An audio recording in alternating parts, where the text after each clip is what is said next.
کہ میاں صاحب یہ کی کرن رہے ہو تسی جناب، سارا ساڈا کیتا کتایا کھیل جناب خراب کرن رہے ہو، اس قسم کی جناب ان پر باتیں آتی ہیں. تو ادھر اسٹیبلشمنٹ سے تعلقات اور دیگر، وہ کہتے ہیں جی آپ خاموش ہی رہیں تو زیادہ بہتر ہے. اس پر جناب میاں صاحب نے جو لیا کا جلسہ تھا وہ بھی منسوخ کر دیا. اس کی دوسری وجہ اور بھی ہو سکتی ہے کہ لیا کے بالکل جو ایڈجیسنٹ سٹی ہے، ضلع ہے، اب وہ کوٹدو ضلع بن چکا ہے، پہلے تحصیل تھی مظفر گڑھ کی، وہاں دو جلسے ہوئے.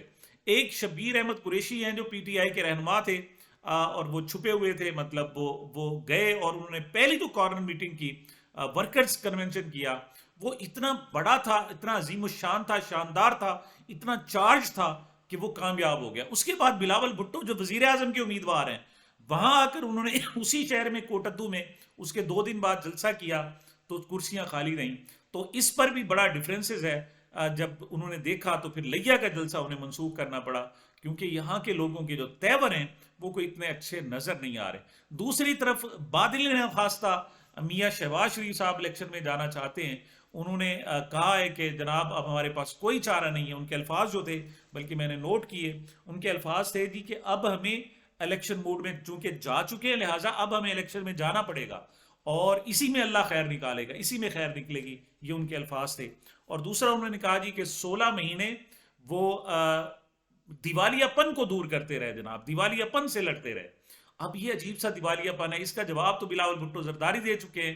انہوں نے کہا جی یہ جھوٹ بولتے ہیں، بلکہ انہوں نے آ کر دیوالیہ کیا. اور خاص طور پر انہوں نے کہا کہ جو ان کے بڑے میاں صاحب کے سمدھی جناب اسحاق ڈار صاحب ہیں، انہوں نے جو آ کر 3 مہینے تک آئی ایم ایف سے کشمکش، ان کو گالیاں دیتے رہے، اس وجہ سے یہ سارا کا سارا دیوالیہ پن کی طرف گیا.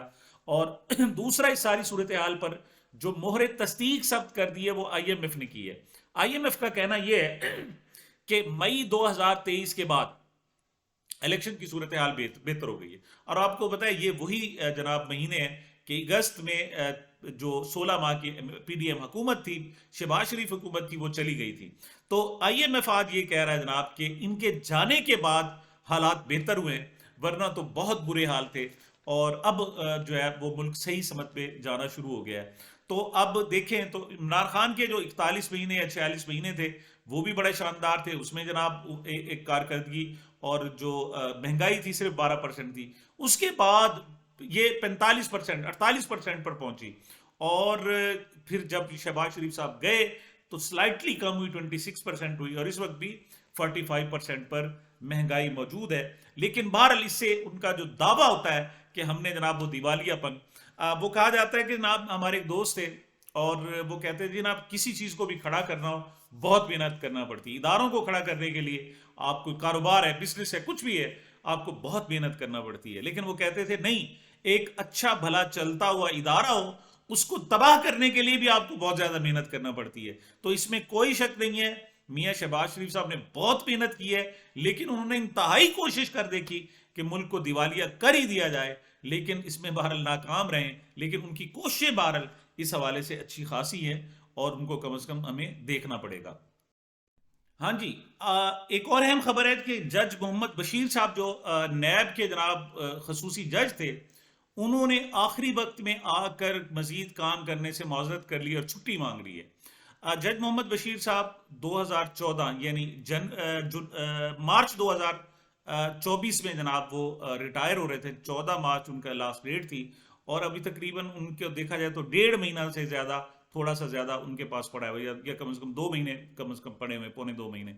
اب اس میں جناب جو حکمرانوں کی خواہش تھی وہ یہ تھی کہ جو اس وقت 2 کیس چل رہے ہیں، ایک جناب توشہ خانہ کیس چل رہا ہے جو، اور دوسرا جناب سائفر کیس پڑتا ہے. دونوں کو چاہتے ہیں کہ بڑی جلدی سے جناب یہ کیس آگے بڑھیں، اور روزانہ کی بنیاد پر ان کی سماعتیں ہو رہی تھیں.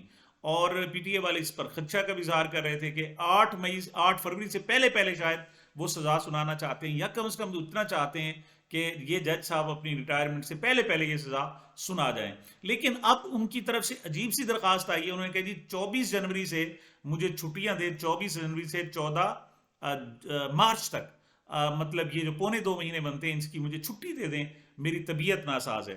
اچھا، طبیعت ناساز پہلی مرتبہ عدالت میں بھی جج محمد بشیر صاحب کی ہوئی.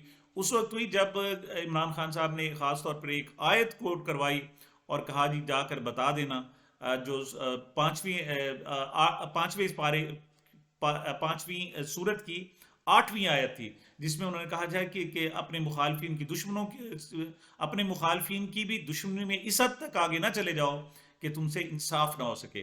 کہتے ہیں جناب اس آیت کے سنائے جانے کے بعد جج محمد بشیر صاحب پہلے تھوڑا سا پریشان ہوئے، اور پھر ان کو ہاسپٹل ایڈمٹ کرنا پڑا، مطلب جیل کا جو ہاسپٹل تھا وہاں لے جانا پڑا. ان کی طبیعت اچھی خاصی خراب ہو گئی.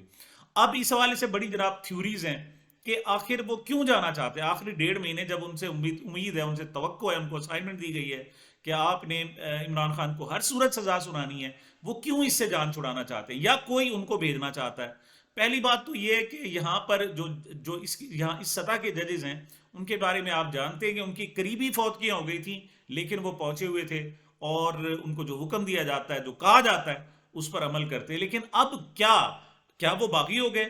کیا وہ کنڈکٹ ختم ہو گیا؟ وہ 6 وزرائے اعظم، ایک صدر مملکت، پتہ نہیں کتنے وزرائے اعلیٰ کو وہ باقاعدہ سزا سنا چکے ہیں.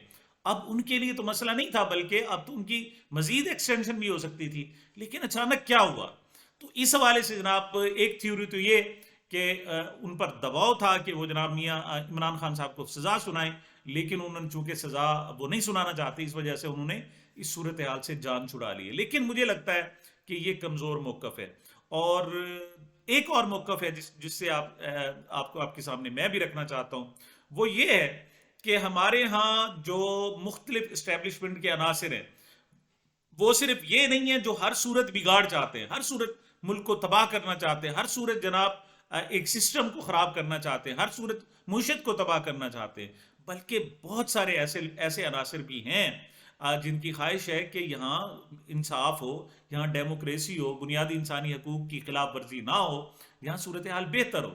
تو ایک خیال یہ ہے، ایک تجزیہ یہ ہے کہ وہ عناصر بھی اس پر اب اثر انداز ہونا شروع ہو گئے ہیں. وہ جو 9 مئی کی ریٹ مسلسل لگائی جا رہی تھی، اب اس میں کچھ وقفہ آ گیا، ٹھہراؤ آ گیا، یا اس میں شدت نہیں رہی، اس بات میں وزن نہیں رہا. تو ایسے میں انہوں نے کہا جی بس کریں، بہت ظلم ہو گیا، بہت زیادتی ہوگی.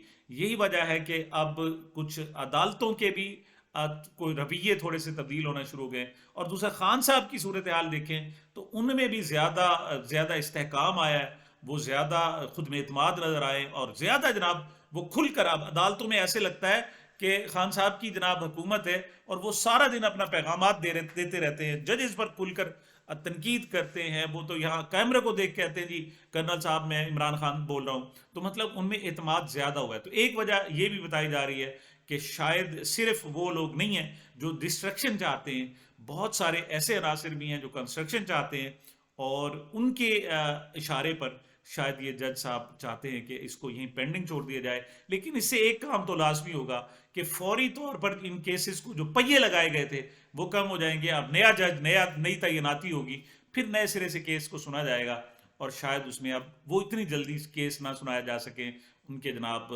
فیصلے نہ سنائے جا سکیں، اور یہ ہو سکتا ہے کہ اس سے پہلے عمران خان صاحب کی ضمانتیں بھی ہو جائیں.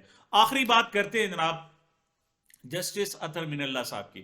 انہوں نے آج کورٹ رپورٹرز کی ایک تقریب سے گفتگو کی. چیف جسٹس قاضی فائز عیسیٰ صاحب بھی موجود تھے. لیکن اس میں جناب جو جسٹس اطہر من اللہ صاحب ہیں، انہوں نے 2 باتوں کا خاص طور پر ذکر کیا. انہوں نے کہا جی کہ کسی بھی جج کو سوشل میڈیا سے متاثر نہیں ہونا چاہیے، یا ایون سوشل میڈیا پر آپ پر تنقید ہو رہی ہو تو آپ اس سے متاثر ہو جائیں. اور یہ وہ کہاں اشارہ تھا؟ بہت سارے لوگوں کا خیال ہے کہ ان کا اشارہ بڑا واضح ہے، کیونکہ پچھلے دنوں جب ججز پر اس قسم کی تنقید، ان کے فیصلوں پر تنقید کی گئی، تو کسی حد تک کچھ لوگوں نے ٹرولنگ بھی باقاعدہ کی. لیکن اس کے بعد پھر جے آئی ٹی کی بات کی گئی، گرفتاریوں کی بات کی گئی، دھمکایا گیا. تو اس پر جناب ایک واضح پیغام جسٹس اطہر من اللہ صاحب نے دیا ہے کہ کوئی جج بھی ہو تو جج کو اس طریقے سے نہیں ڈرنا چاہیے. تو گویا انہوں نے وہ پیغام جن کو پہنچانا تھا وہ وہاں پہنچا دیا گیا. وہاں بہت سارے جناب جرنلسٹ موجود تھے، کورٹ رپورٹرز موجود تھے، اور ججز بھی موجود تھے. تو وہ کہتے ہیں نا جی کہ اشعار کے پردے میں ہم کن سے مخاطب ہیں، وہ جان گئے ہوں گے کیوں نام لیا جائے. تو انہوں نے ایک اپنا میسج بھی پہنچایا ہے. یہ بات بھی اس بات کی دلالی کرتی ہے اور عکاسی کرتی ہے کہ شاید اب حالات بہتر ہونے والے ہیں، اور وہ جو ظلم اور زیادتی کی اندھیر نگری تھی وہ ختم ہونے والی ہے، نئی طلوع صبح ہونے والی ہے، اور اس کے اشارے سامنے آ رہے ہیں۔ سامعین، یہ میری اب تک کی گزارشات تھی، مجھے میرے چینل کو اپنی محبتوں اور دعاؤں میں یاد رکھیے گا۔ ملتے ہیں چھوٹے سے وقفے کے بعد۔